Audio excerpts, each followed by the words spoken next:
Hey everyone, it's Stephanie, founder of The Patient's Story.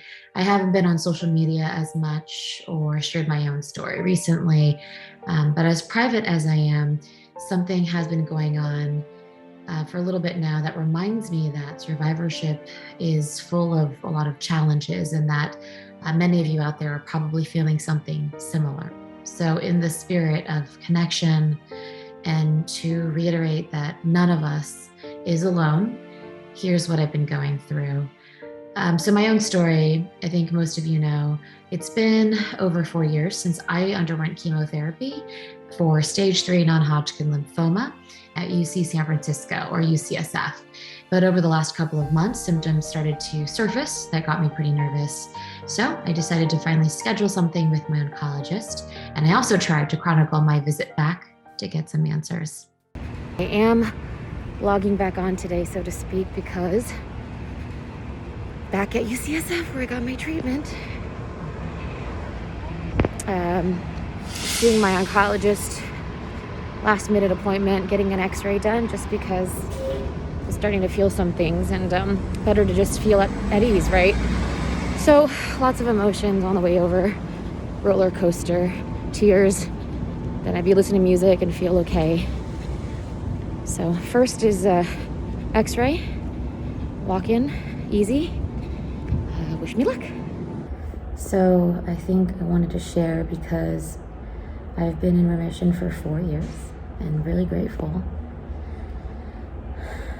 But I started doing the thing you're not supposed to do, which is Google late at night, and was reading about how for aggressive non-Hodgkin's lymphoma, the recurrence, so the same cancer coming back, you're in the clear after a few years. It's pretty good. But for second cancers, so just something completely different, the period is 20 years. And I'm sure that the numbers are different depending on, I've had more recent treatment, but when the bar shifts that much, it just feels like the earth shifts along with it under me. So I think I'm just trying to process that. Hey guys, so I'm back now in the waiting room for the x-ray. Good news is it looks pretty empty, but I don't know if you're gonna be able to see, but I wanna show you something that's pretty cool about UCSF. It's the Golden Gate Bridge. So really cool views while you're waiting. Here's a better view of it. So I remember getting infusions, and you'd want to be, of course, in the rooms where you had this view.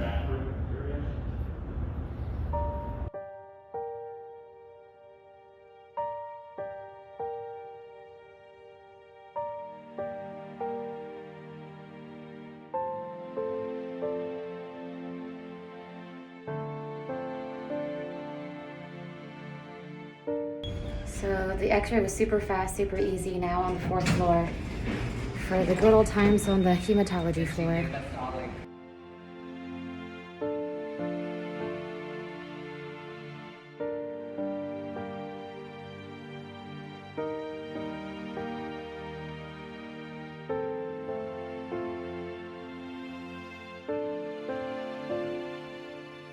Hey, so I'm back at UCSF in clinic, and Wayne is the person I gave a shout out to yesterday.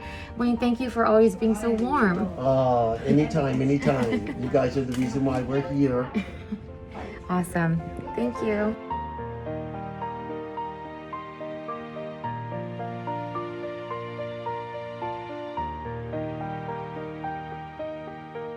I am sitting in clinic right now.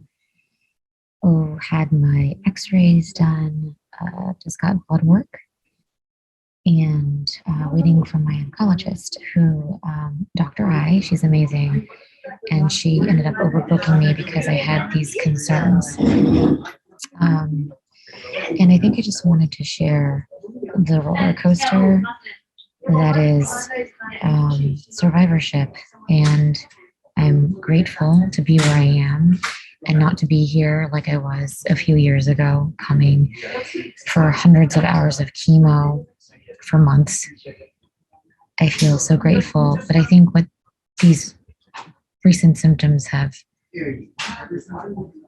revealed is that I probably try not to think about anything. And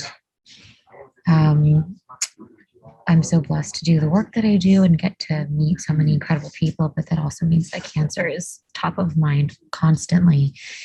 And so I'm sure that plays into everything psychologically.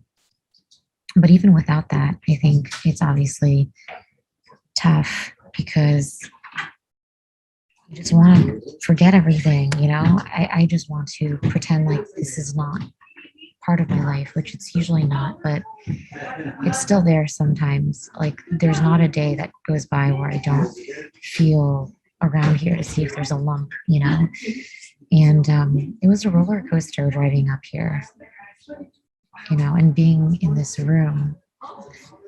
I had the most amazing conversation with two people, Cheryl and Jeff from Reno. He grew up in San Francisco. She's a nurse. And then she was just diagnosed some weeks ago with multiple myeloma. So talking to them and hearing their story, it's wonderful. Hey everyone, so now I am in the waiting room, the actual exam room. And first, I'm just really grateful to my oncologist for fitting me in. She overbooked me because she knew how concerned I was. I think it's just important for me to share this part because it's not the most, quote, exciting part. But this is the stuff that happens like in between things, you know? It's like the anxiety, the worries, and sometimes it's just really isolating. It just feels really lonely. I also feel guilty. Like I thought about, should I share this? Because there are people who are really going through a recurrence or a second cancer or their first diagnosis or, you know, anything, you know, a relapse. I mean, and I don't want to sound ungrateful for where I've been, but the emotions are really real when, you know, you're talking about, you know, life changing and how it's constantly on my mind, even subconsciously, that maybe I have cancer again. And the biggest thing I think for me was doing what you're not supposed to, Dr. Google in the middle of the night. I did worry about looking like a, you know, like a pesky patient, or like there's so many other people who need her attention more. I don't want to take that time away. And so I delayed writing for an appointment for a couple days, and then finally was like, this is very real for me. Just on the off chance that I do have something going on, I just don't want to take the risk. So, you know, I mean, after being diagnosed with cancer, you're like, numbers can be good and or bad, but you've been unlucky enough. I've been unlucky enough to win the quote lottery that I don't really want to, you know, mess around with this. So feels good to be here and to be seen. And I will share the results. I'm sure it's nothing, but just having the care, and I think advocating for myself because I feel things. As like I talk to so many people about advocacy, how can I not, you know, do it for myself? So here we are. Hello. Hi, Dr. I. Hi.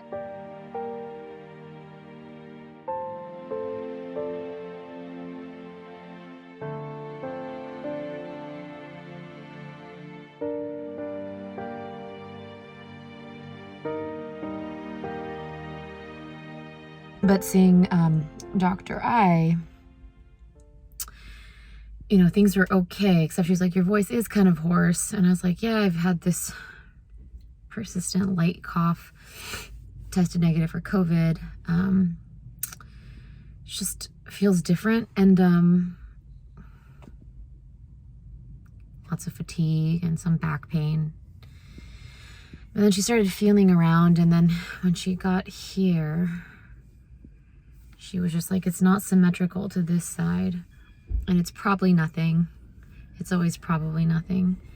But she said there might be some, she couldn't feel any lymph nodes, but she said on this side it could be under. So anyway, I think I'm just like, okay, I'm just going to be anxious, you know, for another few days until I can get this ultrasound appointment. And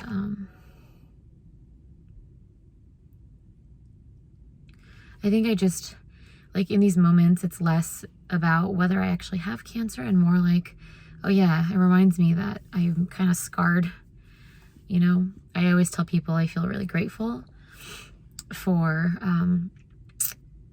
having experienced it in a weird way, just because I learned from it, and I feel like it really made me, you know, go deeper into the introspection and understanding who I am and all this stuff. And I get to do great work with the patient's story.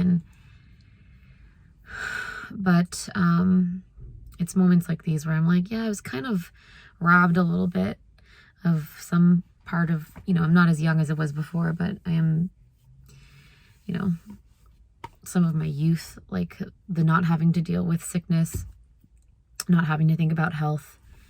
I feel like that was taken, and now every time anything comes up, it's just like an exponential concern, you know, like,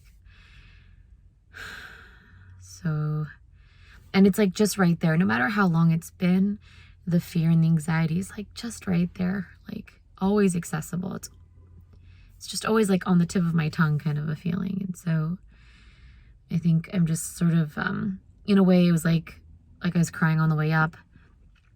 I think just because I was mourning the loss of sort of like freedom, you know, freedom to just like live and not think about these things. And so most of the time I'm fine, but then there are these moments where I just feel like when can this be over? You know, I thought that, you know, reading the statistic or even hearing, I think from my doctor, that, you know, like 2 years is really good to be, you know, in remission, and in 4 or 5 years, like, you're really golden. And so I think that's what I was holding on to. And I'm like, okay, I'm 4.5 years in remission, basically, almost. And so I'm good. But then, you know, thinking about, well, numbers are not always on your side. And then beyond that, it's like recurrence is not the only thing you're contending with or, you know, thinking about. It's also a second cancer, because this treatment, like I've said, is hundreds of hours, like 600-700 hours of chemotherapy, and it's not targeted therapy. It's like, let's kill all the cells, good and bad. So just think about like the long-term repercussions. And so I'm realizing more and more that it's not who I am. It's not present all the time. I can be grateful that I've been in remission and also feel scared. So I think it's giving myself permission that is sometimes the hardest. But anyway, I'll keep everyone posted. And I just want to say that, you know, survivorship is a real thing. Again, super grateful to be and have been in remission. And also, it's an and, not a but. And also, life is just different. And it's really nice to, I think, hear from other people so that we all know we're not alone.